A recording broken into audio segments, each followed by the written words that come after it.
There is a particular kind of exhaustion that has nothing to do with how much you slept. It is the exhaustion of gripping the outcome of a conversation that has not happened yet, the response to an email sent 3 hours ago, the result of an effort whose verdict is weeks away. The hands are open, the body is still, and the mind is clenched around something it cannot hold. You know this state. The project you cannot stop thinking about. The relationship you are trying to steer from inside your own head. The future you keep rehearsing, as if rehearsal could make it arrive on schedule. The gripping never works. The outcome does not arrive faster because you worried more. All the gripping produces is the exhaustion, and the thing you were gripping remains exactly where it was. But here is where the inversion happens. The people who move through the world with the most clarity and quiet effectiveness are not the ones gripping hardest. They are the ones who have learned to let go. Not because they care less, because they have discovered that when you release the thing you cannot control, the part of you that can actually do something becomes available for the first time. The mind that stops gripping is the mind that starts working. And the life of a person whose mind is working, rather than clenching, looks from the outside like everything is falling into place. The Stoics understood this with a precision the modern world has mostly lost.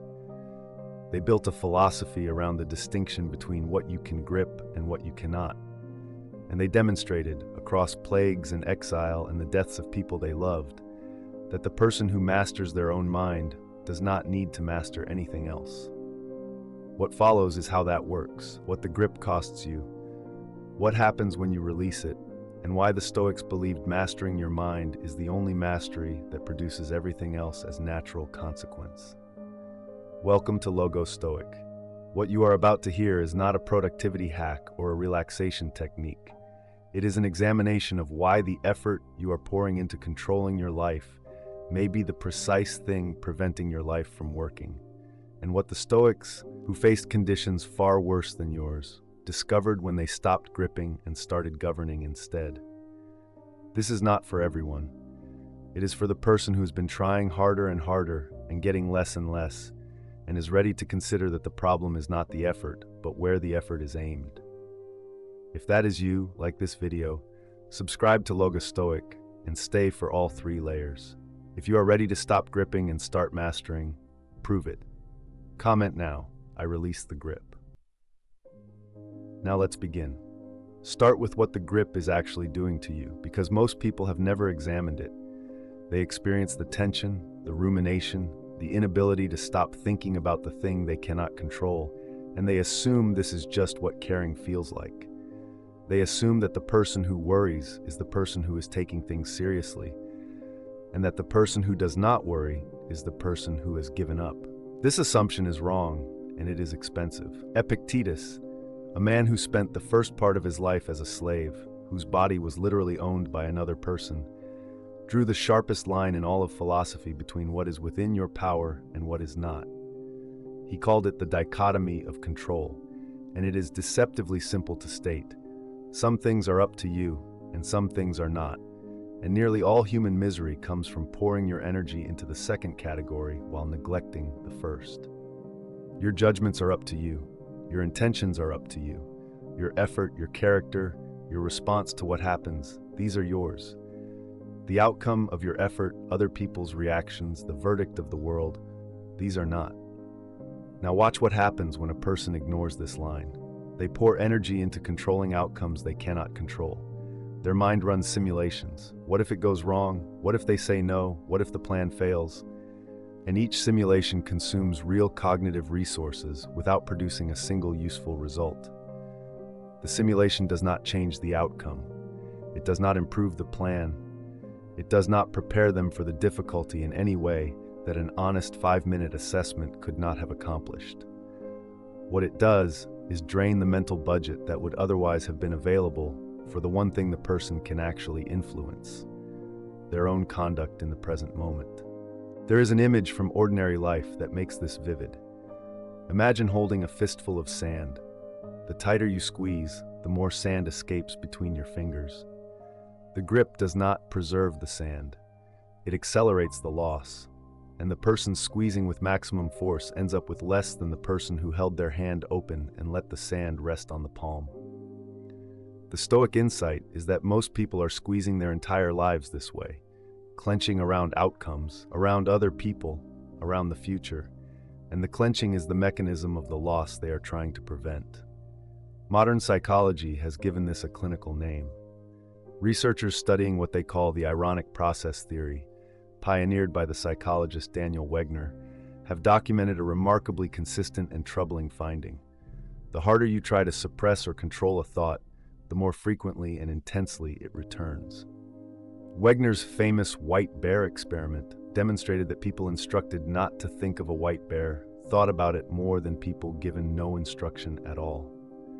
The suppression effort itself created a monitoring process that kept scanning for the forbidden thought, and the scanning ensured the thought's return.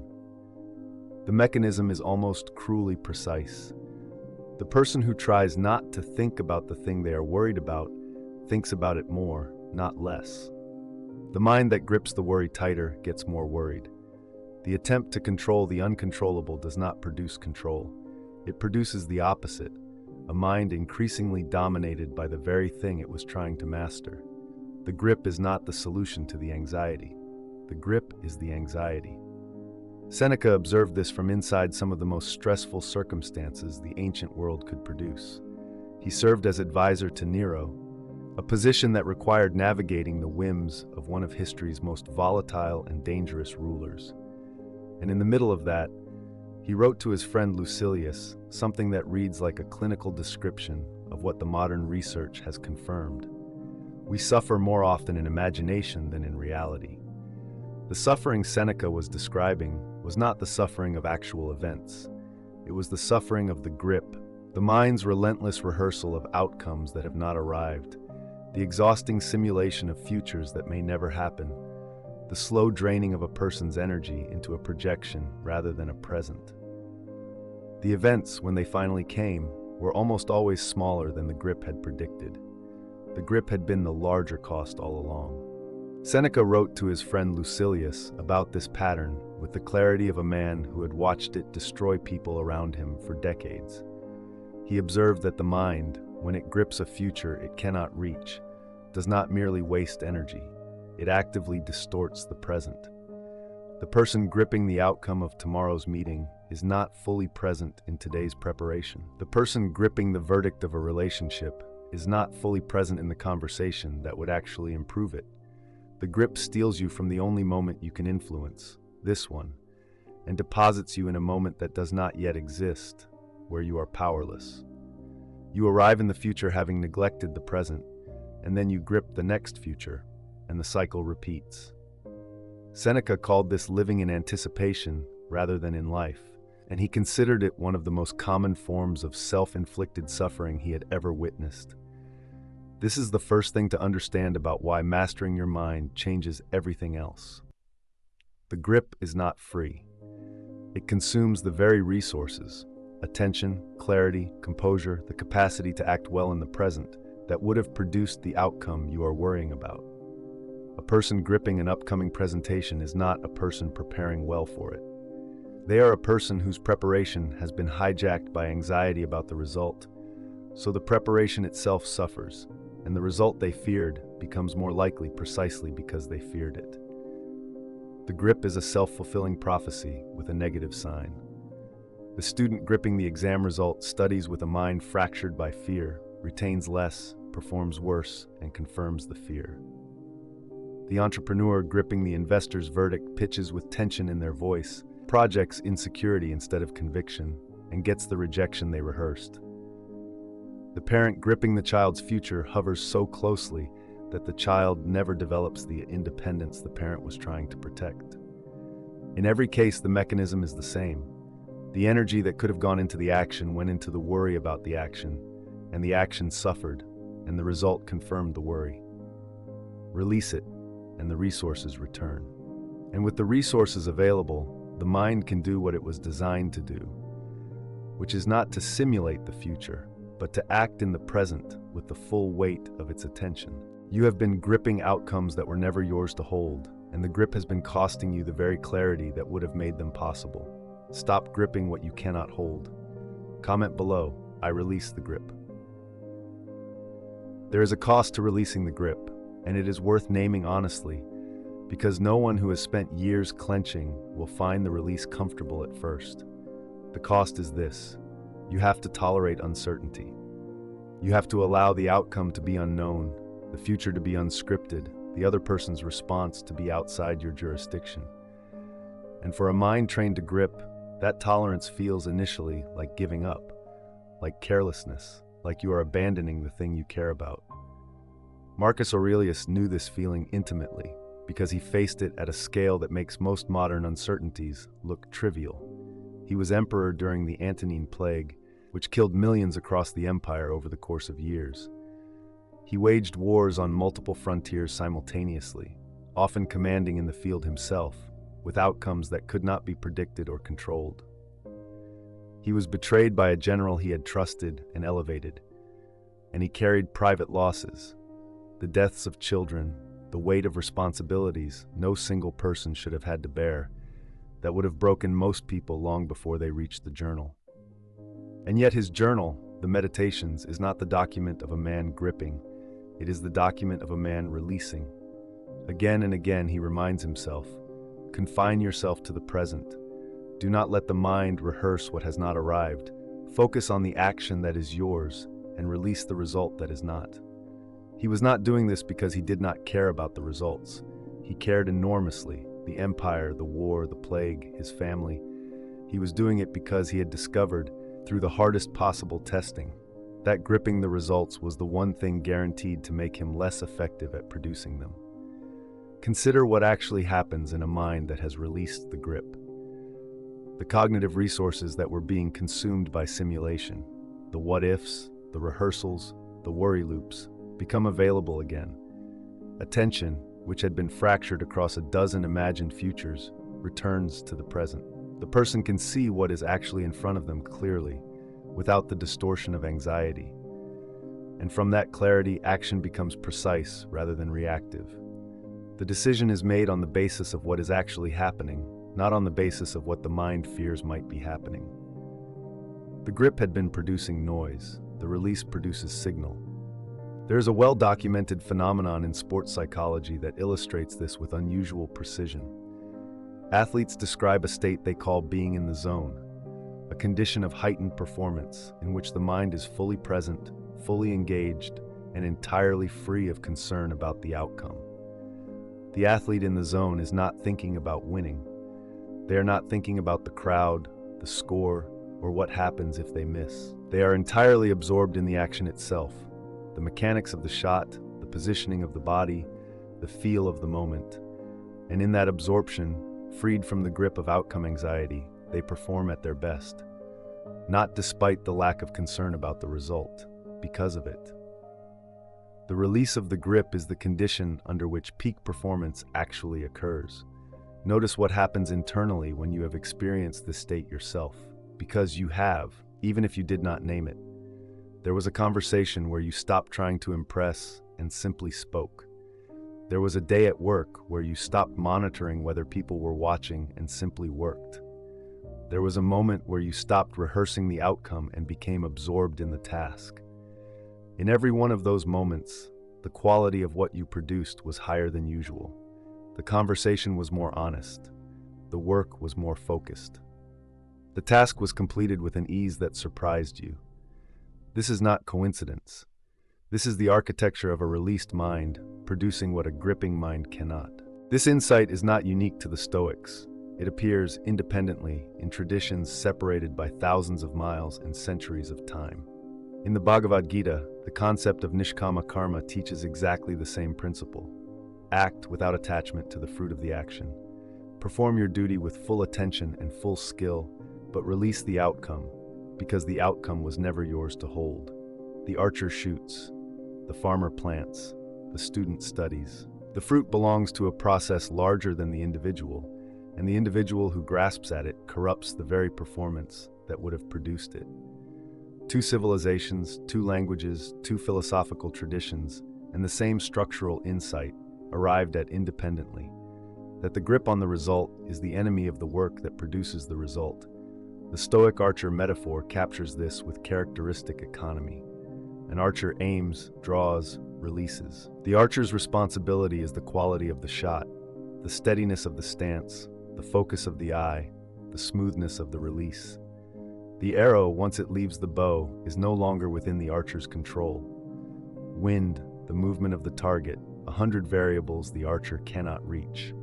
The wise archer, in the Stoic understanding, has located their peace and their dignity in the shooting, not in the hitting. They can shoot well and miss without being destroyed by the miss, because what was theirs to do, the shot, was done well. And paradoxically, the archer who is at peace with missing tends to hit more often, because their attention is on the shot rather than on the fear of missing it. There is an everyday image that makes this practical. Think of trying to fall asleep. The harder you try, the more awake you become. The effort to sleep is the obstacle to sleep. The only way to fall asleep is to stop trying to fall asleep, to release the grip on the outcome, allow the process to happen without your interference, and trust that the machinery, left alone, will do what it was designed to do. The mind works the same way. The machinery of clear thinking, good judgment, and effective action is already inside you. It does not need your anxiety to function. It needs your anxiety to get out of the way. Consider the practical difference this makes in a single day. A person who wakes up gripping the outcome of a presentation spends the morning rehearsing disaster. Their preparation is fragmented by worry. They arrive at the podium having exhausted themselves before they began. A person who wakes up, acknowledges the uncertainty, releases the outcome, and directs their full attention to the preparation itself arrives at the podium having actually prepared, calmly, thoroughly, with the full weight of their attention. The second person is not less invested. They are more effective because the investment went into the work rather than into the worry about the work. Same person, same presentation, same stakes. The only difference is where the mind was aimed. This is the mechanism behind the title of this video, and it is worth stating as directly as possible. When you master your mind, when you release the grip on what you cannot control and redirect your full attention to what you can, everything else does not magically fall into place. What happens is more precise and more real than magic. The resources that were being wasted on the grip become available for the work. The clarity that was being destroyed by anxiety returns. The actions that were being distorted by outcome fear become accurate again. And from better actions performed with full attention in the actual present, the results tend to improve. Not because you wished for them, but because you finally stopped interfering with the process that produces them. The garden that is genuinely tended draws what it draws. Not by wishing for bees, but by being the kind of garden bees want to visit. You have been calling it effort, but it was interference. Your mind rehearsing outcomes instead of doing the work. Let the outcome go. Do the work. Type below, the work is mine, the result is not. There is a reason the Stoics placed the mastery of the mind at the center of everything they taught, and it is not because they were indifferent to results. They were among the most effective people the ancient world produced. Generals, senators, emperors, advisors to power, they cared about outcomes. They worked toward outcomes. They were not monks withdrawing from the world. They were people deeply engaged with it, producing real results under real pressure. And they concluded from inside that engagement that mastering the mind was the one thing that made all the other results possible. The reasoning is structural, and it holds regardless of what century you apply it in. Every result you produce in the world, every relationship you build, every project you complete, every difficulty you navigate is produced by your actions. And every action you take is produced by a mind in a particular state. A mind gripping with anxiety produces anxious actions, reactive, distorted, poorly timed. A mind at war with uncertainty produces confused actions, pulled in multiple directions, unable to commit. A mind that has mastered itself, that has located its attention in the present, released what it cannot control, and committed its full resources to what it can, produces clear, composed, effective action. The same person, the same circumstances, the challenge, the only variable is the state of the mind meeting it, and that variable changes everything downstream. This is why the Stoics treated self-governance as the foundation, not the decoration, of a well-lived life. Not because the external world does not matter, it does, but because the external world is met by a mind, and the quality of the meeting determines the quality of the result. A calm mind meeting a crisis produces a different outcome than an anxious mind meeting the same crisis. A focused mind meeting an opportunity produces a different outcome than a scattered mind meeting the same opportunity. The mind is the instrument through which everything else is played, and an instrument that has been genuinely mastered plays differently from one that has been left to the mercy of whatever mood or fear or anxiety happens to be running through it on a given morning. Cato the Younger demonstrated this in a way his contemporaries found almost unsettling, and his example deserves close attention because it refutes the most common objection to the Stoic approach, the idea that releasing the grip means becoming passive or indifferent. Cato was neither. He was one of the most active, most engaged, most consequential political figures of the late Roman Republic. He was a man of enormous effectiveness, a senator, a military commander, a political force, and he was also, consistently, the calmest person in the room. The two were not coincidental. His contemporaries observed that his composure was not a performance. It was the source of his effectiveness. He could see clearly because he was not gripping.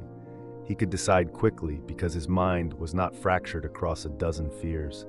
He could act decisively because his attention was not being consumed by the rehearsal of outcomes he could not control. The mastery of his mind was not a separate project from his achievements in the world. It was the engine of them. There is a story about Napoleon Bonaparte that illustrates this from a completely different angle. Napoleon, famously, would leave his mail unopened for 3 weeks. When he finally opened it, he found that the majority of the letters had resolved themselves. The urgent requests had been handled by someone else, the crises had passed, the demands had evaporated. He was not being lazy. He was applying, perhaps unknowingly, the same principle the Stoics had articulated. Most of what demands your immediate grip does not actually require it, and the things that do require action will still require it in 3 weeks, at which point you can act with clarity rather than with the anxiety of the moment. The grip on the urgent is often the enemy of the attention to the important. And here is the part that ties the whole thing together, because it is the part the modern world most consistently misses. The person who has mastered their mind does not need to chase results. They do not need to grip, force, manipulate, or exhaust themselves into the outcomes they want. They do their work with full attention. They bring their best self to the present moment. They act with the kind of calm precision that only a released mind can produce. And the results, the relationships, the opportunities, the outcomes tend to follow, not because the universe is rewarding them. Because clear action, performed consistently by a mind that is not at war with itself, is the single most reliable producer of good outcomes that the human experience has ever identified. The garden does not wish for bees. It grows well, and the bees come. The practical test is simple enough to use every day, and it is the test the Stoics used on themselves. When you notice your mind gripping, rehearsing, worrying, trying to force an outcome from behind your eyes, ask one question. Is this something I can act on right now, or is this something I am trying to control from inside my head? If you can act on it, act. Direct the energy into the action, and the grip dissolves, because the energy has somewhere real to go. If you cannot act on it, if the outcome is in someone else's hands, if the verdict has not arrived, if the future has not happened yet, then the grip is pure waste. And the Stoic discipline is to notice that, name it, and redirect the energy to something you can actually influence. This redirection is not suppression. You are not pretending you do not care. You are deciding consciously to stop spending resources on a wall that cannot be moved and to spend them instead on the door that can be opened. This is what it means to master your mind and watch everything else fall into place. It is not a promise that the world will cooperate.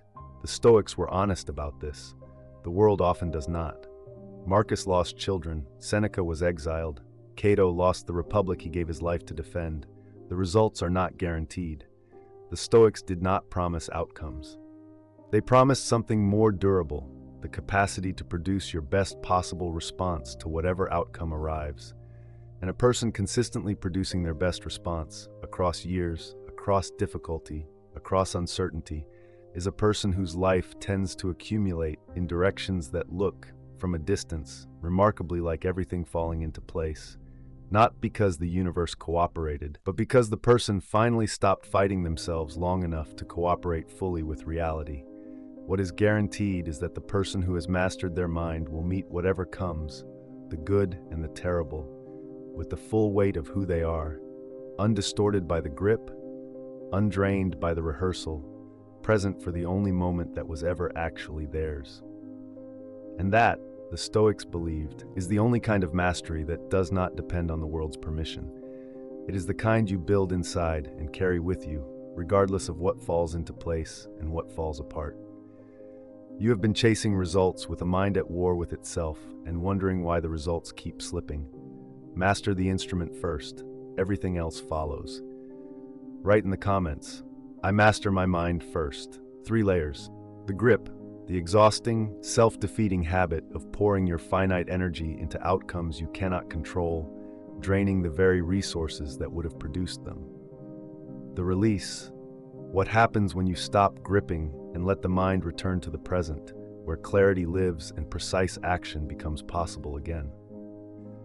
And the mastery, the Stoic recognition that governing your own mind is not one discipline among many, but the foundation discipline, the one that makes all others effective, the engine from which everything else downstream is reliably and consistently produced. The Stoics were not dreamers. They did not believe the universe rearranges itself to serve the calm. They believed something more precise, more testable, and more useful than any modern self-help promise, that a mind at peace with what it cannot control is a mind fully available for what it can. And a mind fully available, focused, composed, undistorted by the grip, produces better work, better relationships, better decisions, and better outcomes than a mind fractured by anxiety ever could. Not because peace is magic or mystical, because peace is the condition under which the human mind actually functions at its best. That is what it means to master your mind, and it is worth repeating because the modern world sells 1,000 substitutes for it, none of which work. Not to silence it, not to force it into positivity, not to pretend the uncertainty does not exist, to release what is not yours, focus on what is, and let the clarity that follows do the work the gripping never could. The garden does not chase, it does not grip, it does not rehearse the arrival of the bees, it grows. And what belongs in it arrives, not because it was summoned, but because the garden was ready. Master your mind and everything else falls into place. Not because mastery summons results, but because it frees the only instrument capable of producing them. That is the whole of today's video, and if any of it reached the part of you that has been gripping, the work ahead is not to grip less through force. It is to see clearly that the grip was never helping, and to let it go one decision at a time. If this video changed how you see the relationship between control and results, if it showed you that the effort to force outcomes may be the precise thing preventing them, consider liking it. There are a great many people right now exhausting themselves by gripping harder, getting less, and assuming the answer is more force. This perspective will only reach them if those who recognize themselves in it carry it forward. Every like is a real act of doing that. And leave a comment. Write down one thing you have been gripping, one outcome, one person's response, one piece of the future you keep rehearsing in your head, and what it would mean to release it. Not to stop caring, to stop clenching. The Stoics believed the examined life begins precisely there, with the honest naming of where you are still at war with what you cannot control.